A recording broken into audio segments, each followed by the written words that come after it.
Welcome to the Ambitious Introvert podcast, created especially for introverts, empaths, and highly sensitive entrepreneurs to help you build, grow, and scale a successful, sustainable business. I'm your host, Emma-Louise Parks, business and mindset coach for ambitious introverts.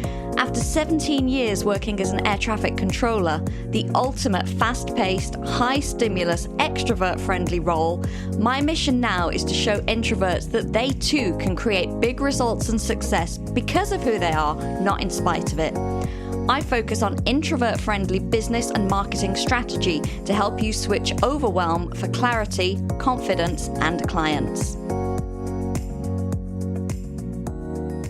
Welcome to this week's episode of the Ambitious Introvert podcast. I'm Emma-Louise, and today I am joined by Erin Woodruff.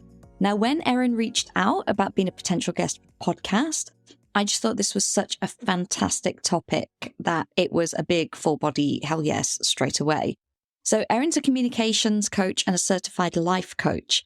And a lot of the work she does is around helping extroverts who are married to introverts. So Erin's an extrovert herself, as she will discuss in the episode, but being married to an introvert and being interested in people, psychology, personal development really led her down the rabbit hole of learning all about the differences between the two personality types.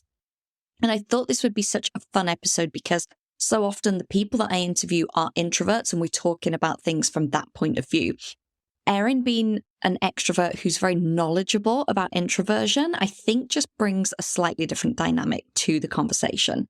And it's so interesting to hear how she viewed some of her husband's traits in the early days that she took on as meaning something negative or bad about herself, but were in fact just him managing his energy. So I know there's going to be so much that resonates in here. Any of you that are in relationships or friendships or have family members that are more extroverted that maybe don't always get you, this could be a really great episode to share with them so that they kind of see what's actually going on when we are, for instance, just being quiet, that it doesn't necessarily mean there's anything wrong. We just need to chill for a while. So I really enjoyed this chat with Erin. I hope that you enjoy as much as I did. And on with the episode. Erin, thank you so much for chatting with me today. I am super excited because I feel like we've been connected over email and Facebook DMs for quite a while. So it's really nice to finally meet you. Yeah, thank you so much for having me. It's so great to meet you also. So before we hit record, I was getting my head around this very meta concept that we have discussed to make a really great episode. And when you reached out, I think I put something in a Facebook group about podcast guesting and saying, I'm looking really to extend my network and bring on different guests. And when you were like, oh, well, I coach extroverts that are married to introverts. And so something was like, oh, we can have a really great discussion about this. So you yourself are not an introvert. Yes, correct. And your husband? He's an introvert. Would he very much self-identify as that? Definitely. 100%. But I will say, I'll add in here, I don't know that he would have leaned into that identity if I had not done a lot of work on myself. I feel like it was me who did a lot of like, what is going on here? Why are you the way that you are? And I just could not understand him. And then after I did a lot of work on myself, I realized, wow, you're an introvert. And then he was like, oh yeah, I guess that makes sense. And so now he was so comfortable with who he was. He didn't feel like he even needed a label, where for me, I was like, why do you do this? Or why don't you do this? And it was really hard for me for a long time. And now I feel like, okay, I got it. And I can have so much more peace within myself and with our marriage. So anyone listening to this, I say everyone's introverted, not necessarily because I do have extroverted clients, but most of the people listening to this are going to be potentially in your husband's shoes, where they're in a relationship with someone that maybe is an extrovert and maybe, as you were before, doesn't really get us as an introvert, doesn't really understand us. So what were some of the things that you found challenging that, like you said, he did or didn't do that you just found like, what is going on here? Oh, there's so many things. But I just want to offer to anyone who is an introvert that you feel like I am so frustrated. I want to remind you that extroverts don't have a clue. Like I didn't have a clue in the slightest of what introverts really were like. And some of the behaviors that were weird to me is just coming home at the end of a day after we were in school and we were both working when we first got married and started living together. And so we'd come home from work and school, very extroverted lifestyles at the time. And he would not talk to me. And I was making it mean really negative things about me and our relationship. And I started digging into weird little rabbit holes of behavior that is abnormal for me, just trying to get him to talk to me. I'd like try and figure out why he wasn't talking, and it just wasn't making sense. And I did a little bit of digging on you, Emma-Louise, and it's funny because we both read Quiet within the same year. And Quiet was the book that changed my life. And I'll say that every single time. Susan Cain's Quiet book. Amazing. I love this because it can be really hard to explain to extroverts, in a personal setting or in a business setting, because I've got, really good friends that are extroverts and they don't even know they're an extrovert. They just think they're normal. Mm-hmm. Yep. Whereas any introvert is like, oh, I'm an introvert, and that they can usually like reel off their Myers-Briggs type, all of this, because society being set up, especially, in the US and here in the UK, being set up for extroverts, that's the benchmark of normal. That's what you do. So like you say, you come home and then you chat and you do all of these things. Whereas I might be like, my gosh, I remember when I was in my job, sometimes I couldn't speak. I would literally get home and I was like, I have no bandwidth. I can't speak. Yeah. And that's how my husband was and still is on many days. So how receptive was he to, because we always say you can do the work on yourself, but you can't force it on someone else. Obviously, you had that awareness. You started digging. How receptive was he when you were like, hey, I think I've worked out what's going on here? He was pretty receptive. And I honestly never tried, and I still never tried to approach it from the place that you're wrong and I'm right. I think if you approach anything like that, you're going to always end in some sort of friction.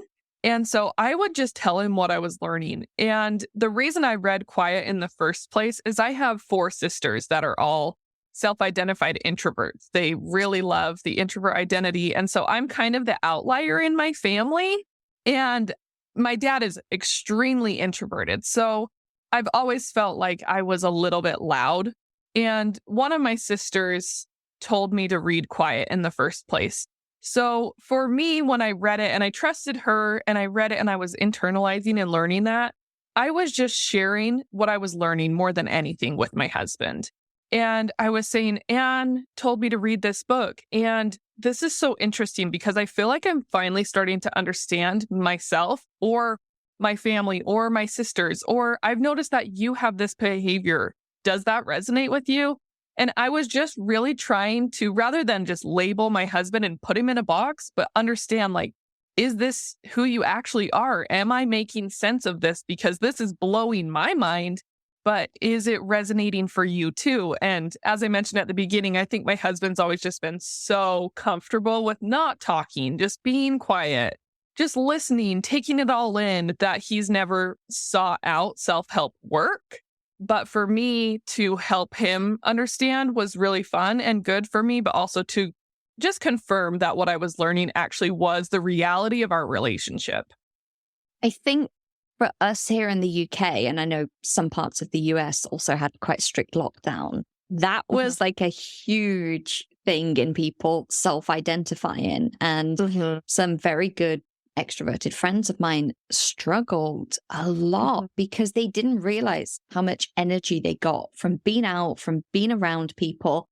And I was like, yeah, this is kind of annoying because the coffee shop's closed. There's a big queue at the grocery store, but I can sit in the house quite happily. But I know that for a lot of extroverts was a big struggle. And I think from a couple's perspective, that definitely helped people to identify where their needs are in their energy. Yep. I completely agree.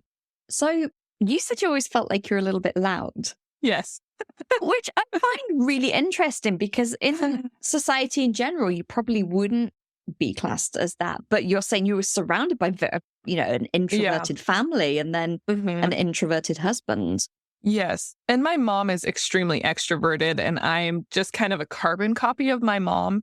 And I think socially, I have always excelled because, like you mentioned, our society, the way it's structured to favor extroverted talents and tendencies, personalities. And so societally, I've always found my validation from those outside of me. But when it comes to my closest inner circle, I've always felt like I don't belong here because the dominating personality is introversion. And I identify with my mom and we're so similar, but for all my sisters and my dad and now my husband, it still is at times frustrating because I'm like, I just don't get it. Why don't you guys talk in public, but you can't shut up when we're together, and just things that I am like, I'm kind of the same across the board. I talk a lot no matter where I'm at. So being able to understand all of those nuances within the introversion personality and being able to say, oh, wow, they feel really uncomfortable. I can usually tell comfort levels if I know who introverts are. It's easy for me to pick them out now, but I can tell their comfort level based on how many things they say when we're out and about. Totally. And I'm laughing because one of the things that introversion kind of gets enmeshed quite often with being socially awkward or being shy and all of those things, which I don't personally class myself as any of those. I'm sure I could be a little bit awkward, but I think everyone can. Everyone's awkward. I was like, I'm on the cusp of like Gen Z and millennials. So like things are awkward for me because I just don't kind of understand either. But I don't think I'm too socially awkward. But the thing for me where it gets a little bit confusing is the high sensitivity piece because I get very overstimulated and overwhelmed. So it's not like, oh, I hate people and I don't want to talk to them. But quite often in a public setting, it's just not where I thrive. If there's a lot of background, I find it very difficult to have a conversation if there's tons of background noise or if it's, like a really loud place. Whereas like you say, in the house, sit me with someone that I know very well and I can chat forever. Yeah, exactly. And I love the mission of what you're doing because you're an ambitious introvert and you have that sense of identity of I'm not awkward. I'm not shy. I love people. I have goals and you're going for it. And I think you're breaking some of that stereotypical ideas of what introversion really is because introversion does not necessarily equal shyness. So from the work you've done with your clients and their introverted partners and also your firsthand experience with your husband, what would you say for you as an extrovert, what do you think are the tendencies and traits of introverts that you really value that you think are maybe a bit unsung and overlooked? Oh, there's so many. And the biggest one, I think, so specifically in a relationship, but this is applicable to a work setting also. I think introverts really take time to internalize the things that have been said or the questions that have been asked, and they think about it before they ever open their mouth. And I think that is one of the biggest things I've learned within a relationship is I don't have to respond to my natural impulse, but I can just sit with that urge of frustration or anger or annoyance and decide for me, how do I actually want to respond to whatever's been given to me? And I do think it's a little undervalued in relationships, but specifically in the workplace. I think too often, and we've mentioned this already, that in the workplace and societally, extroversion is prized. And if you have all extroverts in positions of leadership, then you're going to get people who talk a lot, who make quick decisions, and who speak their mind. And that isn't necessarily a good thing. If we don't have people that are taking time to think through, be quiet, hold the space for questions or ambiguity, And I think introverts are so naturally good at that sometimes that's something that is overlooked as a really critical skill. That's something that I've heard again and again from clients where they felt misunderstood in a corporate role. I never really worked in that kind of environment, but where there would be a meeting and people were asked for ideas and they're kind of percolating, they've taken it all in and they're coming up with something, but extroverts speak out because they just share their idea really quickly and people are like, great, let's run with that. And then there's criticism about, well, you don't speak up in meetings or you don't really, bring your ideas to the team. And then like, I hadn't finished making my idea. Exactly. I hadn't even finished hearing the question before someone spat out an answer.